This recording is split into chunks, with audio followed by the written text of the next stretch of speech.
এখন গুরুত্বপূর্ণ হচ্ছে যুদ্ধ যত সামনের দিকে এগিয়ে যাচ্ছে, উপসাগরীয় দেশগুলোতে ইরানের হামলার পরিমাণ ততই কমে যাচ্ছে। কিন্তু যেই হারে উপসাগরীয় দেশগুলোতে ইরানের হামলা কমছে, ঠিক সেই হারে ইসরায়েলের উপর ইরানের হামলা বৃদ্ধি পাচ্ছে।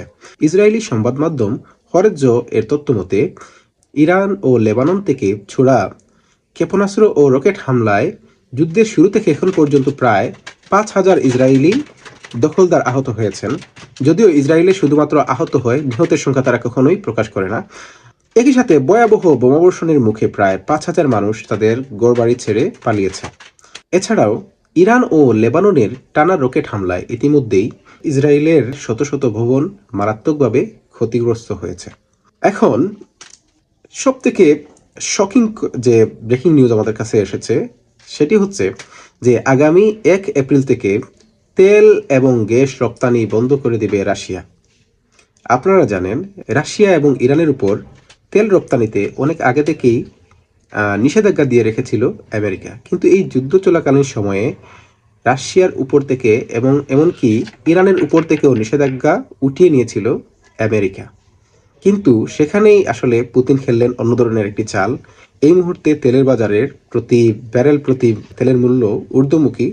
ঠিক তখনই রাশিয়ার প্রেসিডেন্ট তিনি এই ঘোষণা দিলেন যে আগামী 1 এপ্রিল থেকে তারা সব ধরনের তেল রপ্তানি করা বন্ধ করে দিবে এবং সেটার নিশ্চয়ই একটি ব্যাপক এবং খুবই বড় আকারে একটি প্রভাব পড়বে আন্তর্জাতিক তেলের বাজারে। দেখা যাক রাশিয়ার এই সিদ্ধান্তে আমেরিকা কোন ধরনের পদক্ষেপ গ্রহণ করে। অন্যদিকে ট্রাম্প সৌদি আরবের বাদশাকে উদ্দেশ্য করে বলেছেন যে আমি পুরো সৌদি আরবের রাজ্যকে ধন্যবাদ জানাতে চাই, তারা খুব সহায়ক হয়েছে এবং নেটোর মতো নয়। তার মানে এখানে আমেরিকা এবং ইসরায়েল নেটোর কাছ থেকে ন্যূনতম কোনো সাহায্য সহযোগিতা পায়নি, যার জন্য মার্কিন প্রেসিডেন্ট ডোনাল্ড ট্রাম্প তিনি আসলে নেটোর উপর এত বেশি ক্ষিপ্ত।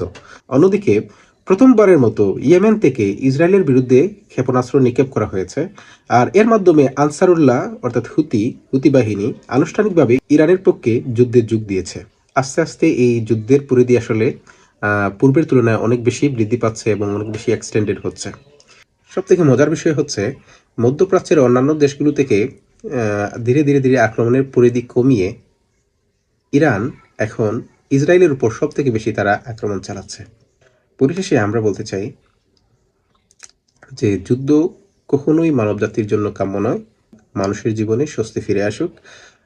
আমাদের এই ভিডিওগুলো সম্পর্কে আপনার মতামত কি? কমেন্ট সেকশনে আমাদেরকে জানাতে ভুলবেন না। ইনশাআল্লাহ এখন থেকে আমরা নিয়মিত আপডেট দেওয়ার চেষ্টা করব। আমাদের সাথে থাকার জন্য আপনাদেরকে অসংখ্য ধন্যবাদ।